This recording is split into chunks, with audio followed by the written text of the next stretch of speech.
তো ক্লাস 10 এর আবার আমরা শুরু করি, যেটা হয়ে গেছিল তারপর থেকে। কত নম্বর চ্যাপ্টার ছিল? ভেদ। ভেদের আজকে কোনটা হবে? ভেদের আজকে হবে চলের সমান 11 থেকে হবে। 11 থেকে হবে, তাহলে 11 থেকে শুরু করি। 11টা কি আছে? এ প্রপোর্শনাল টু বি এবং বি প্রপোর্শনাল টু সি, এটা দেওয়া আছে। তো এটার থেকে করব। তো কি করব না, এ সমান কে বি লিখতে পারি, কে ওয়ান লিখে দিই কারণ একই জিনিস আবার আছে। বি সমান কে টু সি লিখে দিলাম। তাহলে এখানে দেখতে পাচ্ছি এই যে এই বি, এইটাকে 2 নম্বর দিই, এই 1 নম্বর দিই, বেটার হবে। এই যে বি এর মানটা এখানে তুলে আনবো, বসাবো, তাহলে কে one into K two C হলো, এটাই দিলাম 2 নম্বর। হয়েছে? তাহলে আমি আলটিমেট কি করলাম, এ কে কিন্তু আমি সি দিয়ে প্রকাশ করা হয়ে গেল, আর বি কে আমার সি দিয়ে প্রকাশ করা হয়ে গেল। ঠিক আছে? তারপর বলেছে A cube B cube, A cube B cube plus, হ্যাঁ রোটেশনে চলবে, B cube C cube plus C cube A cube. এইটা ডাইরেক্টলি প্রপোর্শনাল করতে হবে, দেখাও যে ব্যাস কিছু নেই। তার মানে কি, আমাকে এটা একটা রাশি ধরে নিতে হবে, A B C into A cube B cube C cube, A cube plus B cube plus C cube. আমাকে অঙ্কে বলেছে এই উপরের রাশিটা এটার সাথে সরল ভেদে আছে, প্রকাশ করো। সরল ভেদে প্রকাশ করব কি করে, না এইটা বাই এইটা যদি ধ্রুবক প্রমাণ করে দিতে পারি তাহলেই সরল ভেদে আছে। ব্যাস, আর কিচ্ছু নেই। ফটাফট মান বসাবো, এর মান এই সি এর আকারে যেটা বের করেছি সেটা বসাবো। তাহলে কি লিখবো, দাগ টানলাম, কে ওয়ান, না এক কাজ করি, এই কে ওয়ান টে ওয়ান কে একে সব এক জায়গায় করে ফেলি। কে ওয়ান কে টু কে আমি লিখে দিলাম এম সি, লিখতে পারি। তাহলে কি লিখে দেবো, এইসব আমি লিখবো যেমন লেখা আগে শিখিয়ে দিয়েছি, K one into K one সমান M, M is not equal to 0, আর এম একটি ভেদ ধ্রুবক। এই তিনটে কথা লিখে ফেলবো টপাটপ। ব্যাস, তাহলে এম সি হয়ে গেল, কজ মিটে গেল। তাহলে M C cube into B কিউবের জায়গায় লিখবো কে টু সি এর হোল কিউব প্লাস বি জায়গায় K two C whole cube into C cube plus C cube into M C whole cube. খুব সুন্দর। নিচে M C into K two C into C, ব্র্যাকেটে M সির whole cube plus K two সির whole cube plus C cube. এই তো এই হলো ব্যাপার। তো কি করবো এবার, না ওপরে দেখি কি অবস্থা আছে। ওপরে দেখতে পাচ্ছি C cube C cube C cube C cube C cube, প্রত্যেকের কাছে দুটো করে সি কিউব আছে। তাহলে আমি কি করতে পারি, সি কিউব আর সি কিউব আমরা সূচকের নিয়ম জানি, C cube into C cube কি হবে না, যখন মাঝখানে এরকম গুণ চিহ্ন দিয়ে থাকে তখন রাশিগুলোর ওপরে যায় তোমার ঘাতটা থাকে, সেটা কি হয়ে যায়, যোগ হয়ে যায়, সমান সি টু দি পাওয়ার 6। তাই হবে, তাই মেনে নেব। তাহলে কি লিখবো, আহা দাগ টেনে দিলাম, লিখবো C to the power 6 M cube, bracket দিয়ে দেবো, কমন নিচ্ছি না, ডাইরেক্ট করলে তোমরা আবার বুঝতে পারবে না, এমনি ভেঙে ভেঙে করি। M cube K two cube, সব ধ্রুবক গুলোকে এক জায়গায় লিখলাম, C cube into C cube, একে আমি কি লিখে দিতে পারি, দুটো সি কিউবের গুণ মানে সি টু দি পাওয়ার 6 হয়ে গেল, plus K two cube into C to the power 6 plus M cube into C to the power 6 হয়ে গেল। নিচে M K two C cube হয়ে গেল, bracket M cube C cube plus K two cube C cube plus C cube, bracket তুলে দিলাম। কি দেখতে পাচ্ছি, C cube C cube C cube common আসবে, কমন নেব। তাহলে উপরের লেখাটা মুছছি, মুছে দিলাম। কি দেখতে পাচ্ছি না, এই যে এখানেও সি কিউব আছে, এখানেও সি কিউব আছে, এখানেও সি কিউব আছে, তাহলে এই সি কিউব গুলো তুলে নেবো, দিয়ে কমন করে নেবো, উপরে যা আছে লিখে ফেলি, M cube k2 cube c⁻6 bracket, ও না, ডাইরেক্ট এবার কমন নেওয়া শুরু করি, আর ওরকম রেখে লাভ নেই। ভালো করে দেখো, c⁻6, ব্লু পেন কোথায়, c⁻6, c⁻6, c⁻6, তাহলে ওপরে লব থেকে আমি c⁻6 কমন নিতে পারি, নিয়ে নিলাম। তাহলে কি পড়ে থাকবে প্রথম লেখাটায়, না m কিউব k2 কিউব, এটুকু পড়ে থাকবে। পরেরটায় পড়ে থাকবে k2 cube plus k2 cube, আর লাস্টেরটায় কি পড়ে থাকবে, না m কিউব, m কিউব। খুব সুন্দর। নিচেও সেম আমি কি দেখতে পাচ্ছি, c কিউব, c কিউব আর c কিউব কমন যাচ্ছে। তাহলে কমন নেব, কিভাবে কমন নেব, ডাইরেক্ট লিখবো। কি ডাইরেক্ট লিখবো, না এই c কিউবটা এসে এরকম হয়ে যাবে c cube into c cube, তার মানে এটা কি হয়ে যাবে c⁻6। তাহলে আমি এটা ডাইরেক্ট লিখছি c⁻6 ব্র্যাকেট, কি থাকবে, পাও বাইরে এখন অনেক লোক আছে, m ইন্টু k2, এরা তো আগে থেকেই রয়েছে, এই যে এরা এখানে যেমন ছিল তেমন চলে গেছে, ভেতরের গুলো থেকে c কিউবটা চলে যাবে, তাহলে m cube plus k2 cube plus 1, শুধু একা c কিউব ছিল তাই প্লাস 1। কি দেখতে পাচ্ছি, c⁻6, c⁻6 কেটে গেল, কেটে গেল, ভালো কথা, কেটে দিলাম। এবার কি, যেই আমি c⁻6 আর c⁻6 কেটে দিলাম, ভালো করে দেখো, আর কোনো কিন্তু আমার কাছে চলরাশি নেই, এ বি সির কেউ নেই, কেবল যেগুলোকে আমি ধ্রুবক বলে ধরে নিয়েছিলাম তারাই পড়ে আছে। তার মানে এই পুরো রাশিটা এখন ধ্রুবক হয়ে গেছে। আমি এটা লিখবো সমান, আমি এই পুরোটা সমান ক্যাপিটাল কে ধরে নিতে পারি, চিনতে অসুবিধা হবে, আমি ধরে নিলাম সমান পি। পি সমান, এখানে লিখতে হবে, কিছু করার নেই, এম কিউব এত কিউব সমান K square k2 cube m cube by m into k2 m cube plus k2 cube plus 1, এটা সমান পি ধরেছি। এখানে যেহেতু চিহ্ন দেবে, নয়তো মনে হবে অঙ্কের সাথে আছে, আর এটা একটু ডিস্টেন্সের লিখবে, আমার এখানে জায়গা নেই বলে আমি গায়ের কাছে লিখে ফেলেছি, এতটা একটু ডিস্টেন্স দিয়ে দেবো। তারপরে কমা দিলাম বা কোলন দিলাম, সেমিকোলন দিলাম, p is not equals to 0, আর p একটি ভেদ ধ্রুবক বলে লিখে দেবো। এই কথাগুলো যেন লেখা হয়, মনে থাকে যেন। তাহলে কি পেয়ে গেলাম, অতএব, ভালোই আছে, আমার কাছে লেখাই আছে, আমি আর লিখবো না। অতএব আমি কি করব, এইটা সমান ডাইরেক্ট লিখতে পারি, অতএব এইটা সমান ধ্রুবক, এটা সমান পি, অতএব a cube b cube plus b cube c cube plus c cube a cube is proportional to a b c a cube plus b cube plus c cube. প্রমাণ হয়ে গেল। আমি চাইলে এখানে সুন্দর করে লিখে দিতে পারি প্রমাণিত।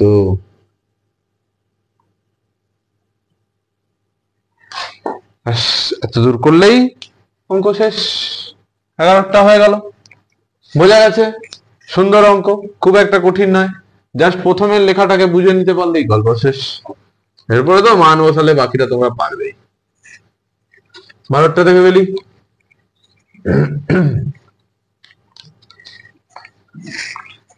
এক্স ডেসিমিটার গভীর একটি কূপ খনন করার জন্য মোট ব্যয়ের এক অংশ এক্স এর সঙ্গে সরলভেদে এবং অপর অংশ এক্স স্কয়ারের সঙ্গে সরলভেদে পরিবর্তিত হয়। আগে এখানে অবধি তো থাকে, আচ্ছা ঠিক আছে। বলেছে কি না 12টা, না বলেছে গভীরতা আছে এক্স ডেসিমিটার গভীরতা, তাহলে গভীরতা কত, এক্স ডেসিমিটার হয়ে গেল। এরপর কি বলেছে, খনন করতে মোট যে খরচ হয়, মোট খরচ বলা নেই, মোট খরচ একটা কিছু ধরে নিতে পারি, এক্স চলে গেছে, অতএব মোট, এখানে লিখতে হবে ধরি মোট খরচ ওয়াই টাকা, এক অংশ এক্স এর সঙ্গে সরলভেদে, অপর অংশ এক্স স্কয়ারের সঙ্গে সরলভেদে। তার মানে আমাকে এই ওয়াইটাকে দুটো অংশে ভাঙতে হবে, এবার কতটা টুকরো তাও বলে দেয়। আমি তাহলে ধরে নিতে পারি কি, ধরি একটি অংশ, না টাকার একটি অংশ সমান এ, অপর অংশ ওয়াই মাইনাস এ ধরতে পারি, কিন্তু ব্যাপারটা হলো ওয়াই মাইনাস এ ধরে করে নিলে অঙ্ক হবে, কিন্তু প্রবলেম হবে কি, একটা ওয়াই মাইনাস একটা বড় সংখ্যাকে নিয়ে আমাকে চলতে হবে কিন্তু পুরো রাস্তা। তার থেকে আমি যদি পুরোপুরি আলাদা করে দিই বেটার, আমি ধরেই নিই না আরেকটা টাকার অপর অংশ সমান বি, তাহলে কি লিখে দিতে পারি প্রশ্ন অনুযায়ী y সমান a প্লাস বি, এরা দুজনের যোগ করলেই ওই টাকাটা হয়, তাই তো দুটো টুকরো নিয়েছি, হয়েছে ঠিক আছে। কি বলেছে না প্রথম এর সাথে x এর প্রপোর্শনাল ডাইরেক্ট প্রপোর্শনাল, মোট ব্যয়ের এক অংশ x এর সঙ্গে সরল ভেদে আছে, x এর সঙ্গে সরল ভেদে আছে, x হচ্ছে একই কথা, সমান x সমান কে এ, এতে আমার আরো অসুবিধা হবে, আমি এ সমানই ধরবো কারণ আমি যোগ করব, তাহলে এ সমান কে ওয়ান এক্স, একই কথা দুবার আসবে বলে কে ওয়ান দিলাম, কেন এদিকে লিখলাম ওদিকে লিখলে কি সমস্যা ছিল, আমার এ কে নিয়ে দরকার, আমি এইখানে এ এর মান পুট করব, আমি এক্স এর মান তো আর দিচ্ছি না, আমার চাই এইখানে বসাতে, তাহলে আমি এটাকে একা রাখতে চাইবো। আমি যদি উল্টোটা লিখতাম, যেটা আমি লিখলাম বুঝলাম বলে কি লিখলো ভুল হয়ে গেল কেন, এক্স সমান কি লিখতাম কে ওয়ান এ লিখতাম, আমি এটা বসাতে পারতাম না, আমাকে এ বের করতে গেলে আমি তখন লিখতাম এক্স বাই কে ওয়ান, তাই বসাতাম। তো অহেতুক একটা ভগ্নাংশের জোর-জবস্তি তৈরি করা, করে সেই আবার লসাগু করে সমস্যা তৈরি করা, তার থেকে আমি উল্টো দিকেটা লিখে দিই, কাজ মিটে গেল। আরেকটা কি বলেছে, বি ইজ প্রপোর্শনাল টু অপর অংশের এক্স স্কোয়ার এর সঙ্গে, এক্স স্কোয়ার, তাহলে বি সমান কে টু এক্স স্কোয়ার, তাহলে এ আর বি এর মান পেয়ে গেছি, অতএব এটাকে এক দিই আর এটাকে দুই দিই, কি লিখবো, আর এটাকে সমীকরণ একটা 3 দিয়ে রাখি, যাও 3 নম্বর সমীকরণে 1 আর 2 এর থেকে মান বসিয়ে পাই, এটা এখানে লিখবো, লেখার পরে কি দেবো, অতএব y সমান k1x প্লাস k2x স্কোয়ার, খুব সুন্দর কথা হয়ে গেল, তাহলে আমি একটা ফর্মুলা পেয়ে গেলাম। এরপরে কি বলে দিয়েছে, যদি 100 ডেসিমিটার ও 200 ডেসিমিটার কূপ খনন করার জন্য যথাক্রমে 5000 আর 12000 টাকা লেগেছে, তাহলে প্রথমবারে কত খুঁড়েছে না 100 ডেসিমিটার, তাহলে প্রথম ক্ষেত্রে গভীরতা x ধরেছিলাম, সেই গভীরতাটাই বলা আছে, প্রথম ক্ষেত্রে x এর মান কত না 100 ডেসিমিটার, খুব সুন্দর।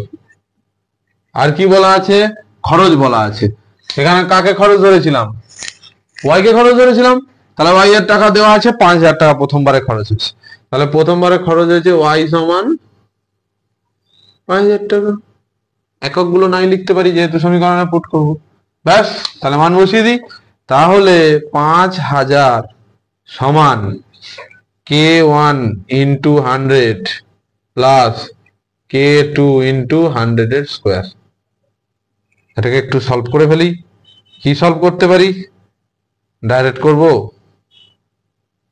না, এটাকে ভেঙে লিখে দিলে তাহলে তোমাদের বুঝতে সুবিধা হবে, তাহলে 5000 সমান 100 কমন নিয়ে নিচ্ছি, কে one plus K two into 100, একটা 100 পালিয়ে গেছে বাইরে, এই লাড্ডু লাড্ডু লাড্ডু লাড্ডু কেটে গেল, 100 দিয়ে ভাগ করলাম, 5000 কে 100 দিয়ে ভাগ করে 50 পড়ে থাকে, হয়েছে। এবার কি করব, অতএব কে ওয়ান প্লাস 100 কে টু সমান 50, এটা একটা সমীকরণ পেলাম, এটার নাম হয়ে গেল 5 নম্বর, এইটা আমার একটা ইম্পর্টেন্ট ফর্মুলা, ঠিক আছে। আমরা এরকম করে আরেকটা ভ্যালু দেওয়া আছে, সেখান থেকে এরকম আরেকটা সমীকরণ বের করে এলিমিনেশন করে কে ওয়ান কে টুর মান বের করতে হবে, অঙ্কটা লেন্দি, অঙ্কটা মোটেও কঠিন নয় কিন্তু লেন্দি লম্বা হয়ে গেল, আমি এখান থেকে এই চিহ্নগুলো একটু মুছছি যাতে জায়গা পাই। পরে দ্বিতীয় ক্ষেত্রে কি বলেছে না, দ্বিতীয় ক্ষেত্রে এক্স এর মান কত আছে না 200 ডেসিমিটার খোঁড়া হচ্ছিল, এবং y এর মান কত দেওয়া আছে, কত টাকা খরচা হয়েছে না 12000 টাকা খরচা হয়েছে, ঠিক আছে। তাহলে মান বসাই, y সমান 12000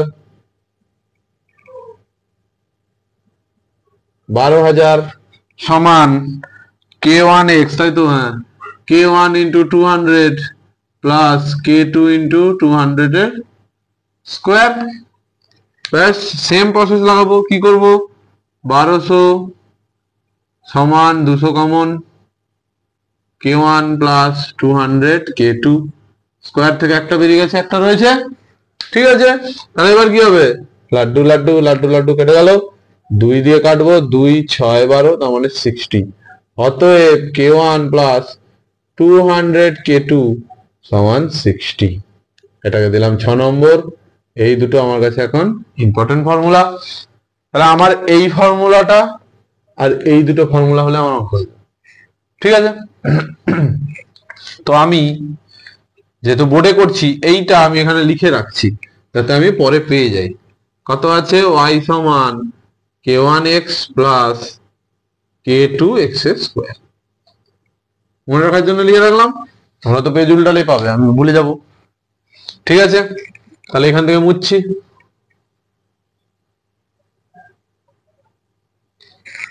তাহলে আমি এই 5 আর 6 থেকে কি পেতে পারি, k1 plus 100 k2 equals to 50, k1 plus 200 k2 equals to 60। এখান থেকে এমনি অন্যরকম পদ্ধতিতে বের করা যায় যে 100 k2 বেলায় 10 বেড়েছে, তার মানে নিশ্চয়ই 100 k2 তেই 10।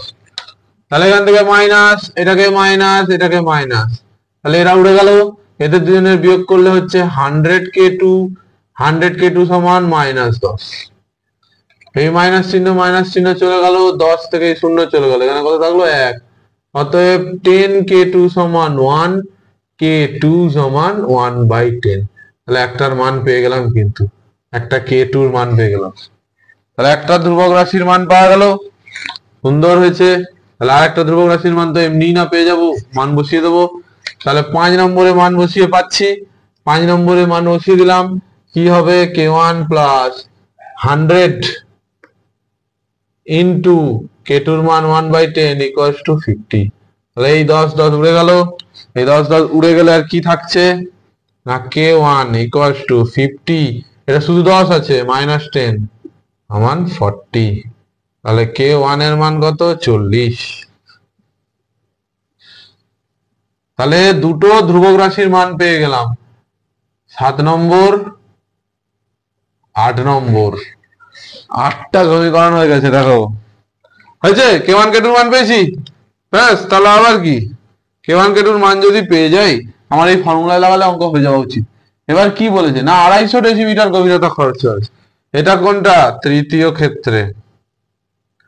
তৃতীয় ক্ষেত্রে y এর মান জানি না, x এর মান, x হচ্ছে গভীরতা, x এর মান কত, কোথায় গেল, 250 ডেসিমিটার, x এর মান 250 ডেসিমিটার গভীরতা খোঁড়া হয়েছে, কত ব্যয় হয়েছে হিসাব করে। তাহলে y এর মান জানি না, x এর মান জানি, k1 এর মান জানি, k1 এর মান 40, আর k2 এর মান জানি, তার মান হচ্ছে 1/10। এই যে এই ফর্মুলাটাতে বসাবো। অতএব y ইকুয়ালস টু k1 হচ্ছে 40 ইন্টু 250 প্লাস 1/10 ইন্টু 250 স্কোয়ার। ব্যাস, একটাই মাত্র অজানা রাশি রয়েছে, পুরো সলভ করলেই অঙ্ক হয়ে যাবে। তাহলে এটা কত হবে, 25 4 100, আরো দুটো শূন্য, প্লাস এখানে হবে 25 25 625, আর একটা শূন্য, কারণ একটা শূন্য কি হলো, কেটে গেল। এটা আবার দেখাতে হবে।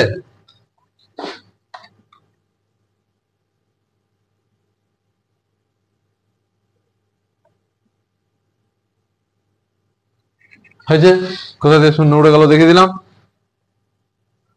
সমান, এইটাই এখানে জুড়ে দিলেই হয়ে যাবে, কি চারটেই সংখ্যা আছে, দেখো চারটে লাড্ডুর জায়গায় বসিয়ে দিলেই হয়ে যাবে, 1 6 2 5 0। ব্যাস, অঙ্কই শেষ হয়ে গেল, আর কিচ্ছু নেই। এবার কি করব, অঙ্ক শেষ হয়ে গেছে মানে আনন্দ নয়, আগে উত্তর লিখি, আনন্দ সব নিরানন্দ হয়ে যাবে। কি করবো, অতএব 250 ডেসিমিটার গভীর কূপ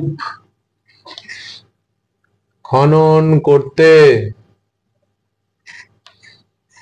16250, 16,250 টাকা